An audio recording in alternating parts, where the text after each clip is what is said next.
Hello everyone, so welcome back to my channels.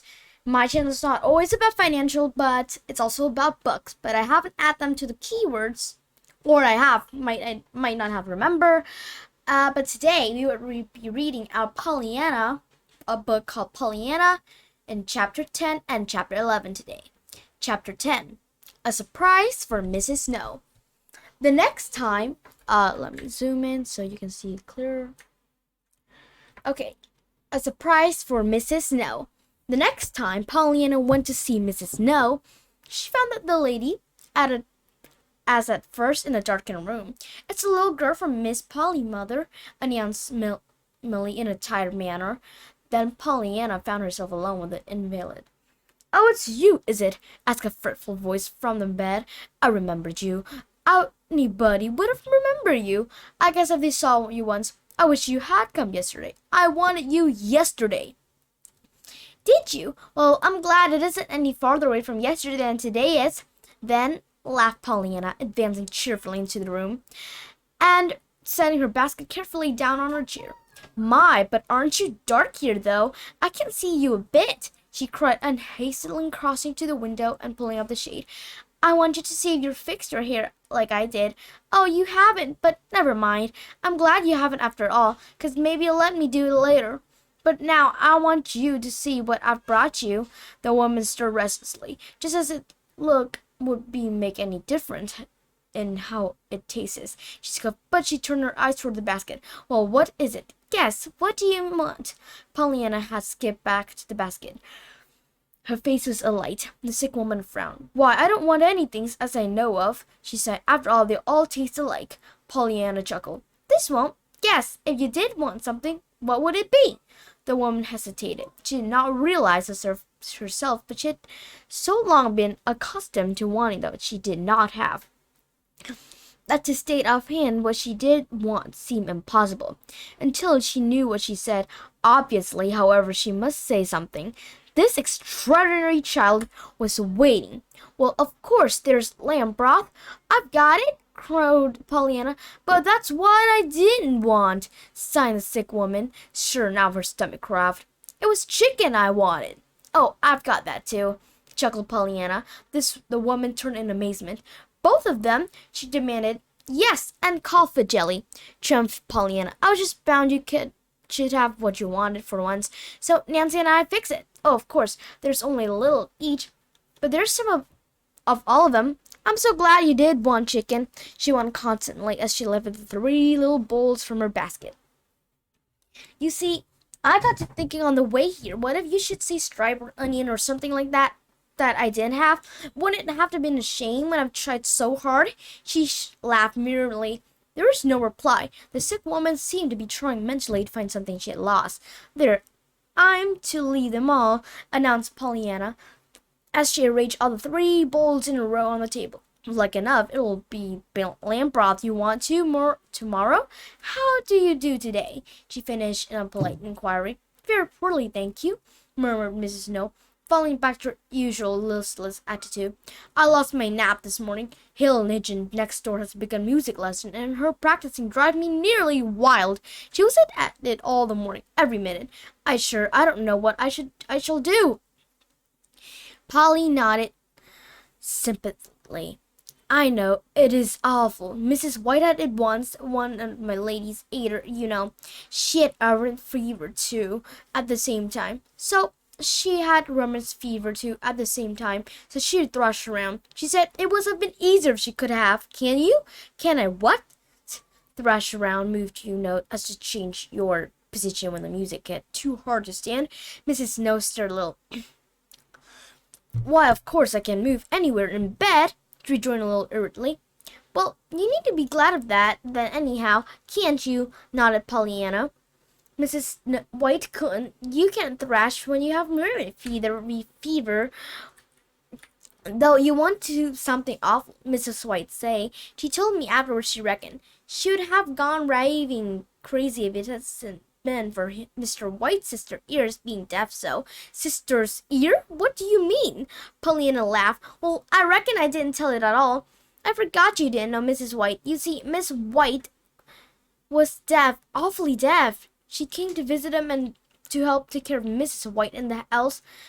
Well, they had such an awful time making her understand anything, and that after that, every time the piano came in and played across the street, Mrs. White felt so glad she could hear it that she didn't mind so much that she did hear it, because she couldn't help thinking how awful it was if she was deaf and couldn't hear anything like her husband's sister.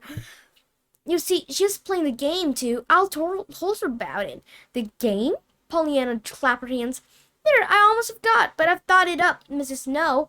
What you can be glad about? Glad about? What do you mean? Why, I told you I would, don't you remember?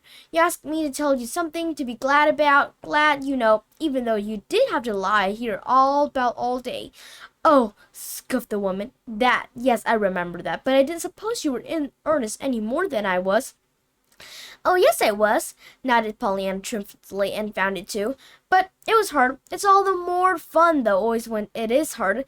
I'll own up honest to true that I could think of anything for a while. Then I got it.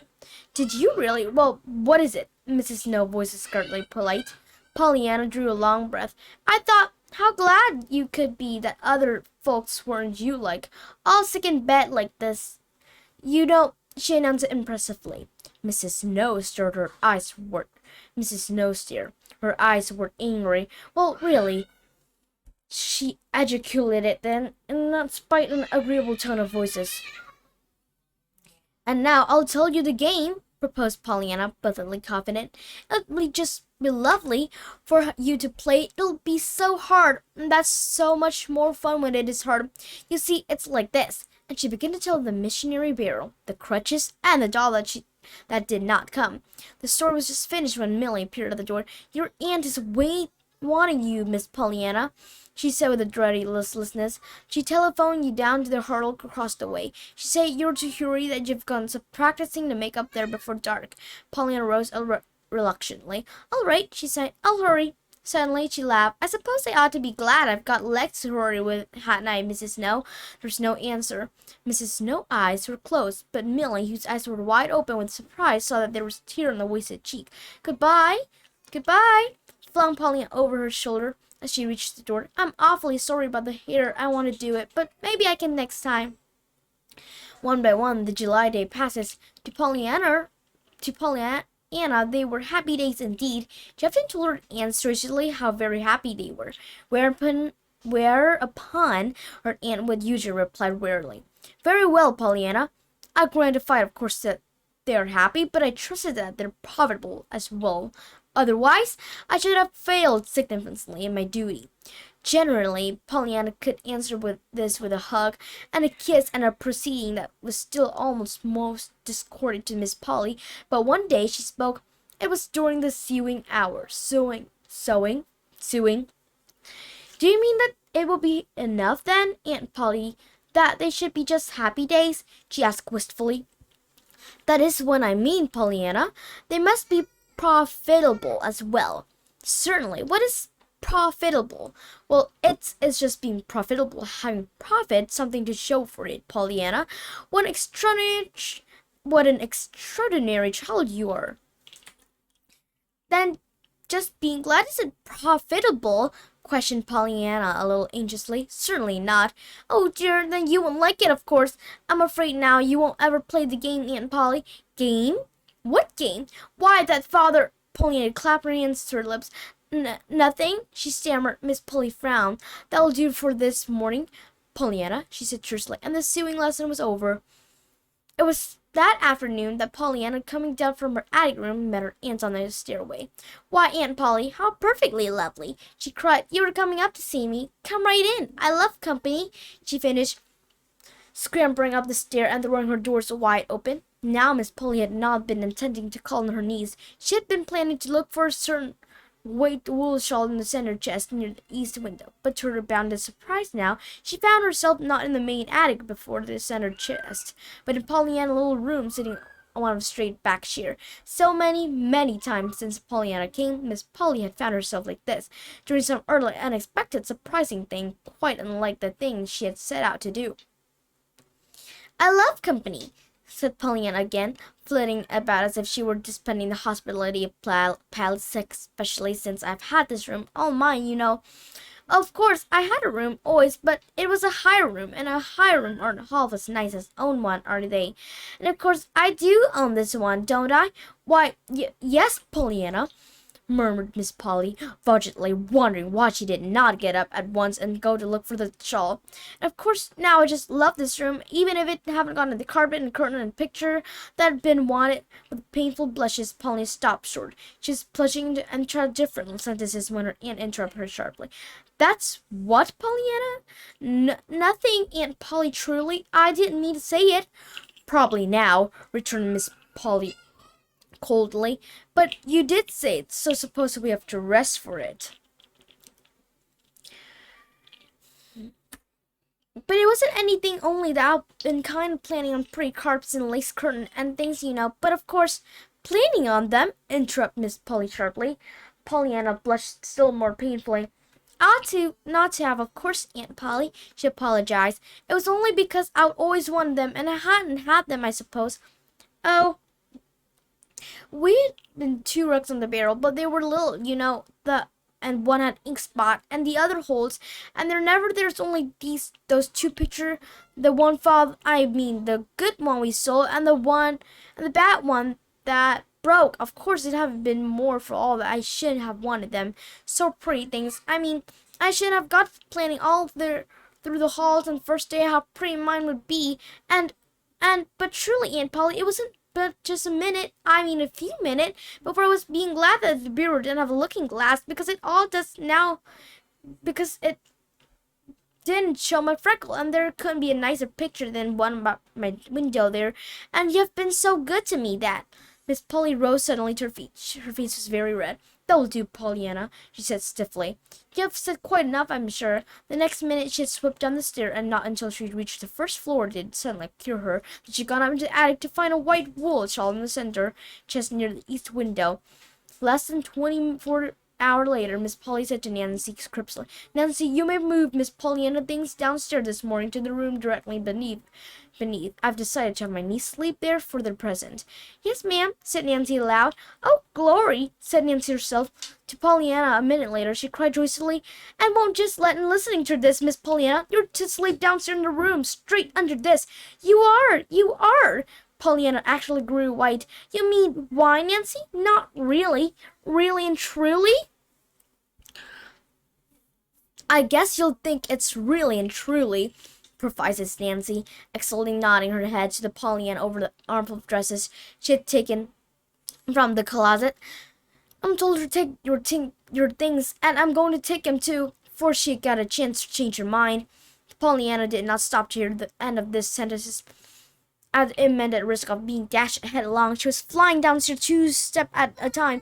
Bang! Went the 2 doors and a chair before Pollyanna and Lisa reached her goal. Aunt Polly! Oh, Aunt Polly! Did you mean it? Really? Why, that's room got everything. The carpet and the curtain and 3 picture. Beside, the one outdoor, too. Cause the window looked the same way. Oh, Aunt Polly! Very well, Pollyanna. I'm gratified that you like the change. Of course, but if you think so much of them all... But if you think so much of them, all those things, I trust you will take proper care of them. That's all. Pollyanna, please pick up that chair, and you have banged 2 doors in the last half minute. Miss Polly spoke sternly, all the more sternly, but because for some inexplicable reason, she felt inclined to cry, and Miss Polly was not used to feeling intended to cry. Pollyanna picked up the chair. Yes, ma'am, I know I banged them those doors, she admitted cheerfully. You see, I just found out about the room, and I reckon you just have banged doors if... Pollyanna stopped short and eyed her aunt with a new interest. Aunt Polly, did you ever bang doors? I hope not, Pollyanna. Miss Polly's voice was properly shocked. Why, Aunt Polly, what a shame! Pollyanna's face expressed a little concern and sympathy. A shame? Repeated Aunt Polly, too dazed to say more. Why, yes, you see, if you felt like banging doors, you have banged him, of course, and if you didn't, that must have meant that you weren't ever glad over anything, or you would have banged them. You couldn't have helped it, and I'm so sorry you weren't ever glad over anything. Pollyanna, gasped the lady. But Pollyanna was gone, only the digit bang of the attic stairway door to answer for her. Pollyanna had gone to help Nancy bring down her things. Miss Polly, in the sitting room, felt vastly disturbed. Then, of course, she had been glad over some things. Well, this is the end of Pollyanna. It's been 15 minutes, and maybe today I'll just do chapter 10 or chapter 11. I'll check out if there's. Okay, this is long. Uh, so very sorry, guys. Today I'm just gonna read chapter 10 because I don't have all that much time, and it's lunchtime for my family right now, and I promised them just 15 minutes. So very, very sorry, but I hope you have a good day listening to Pollyanna.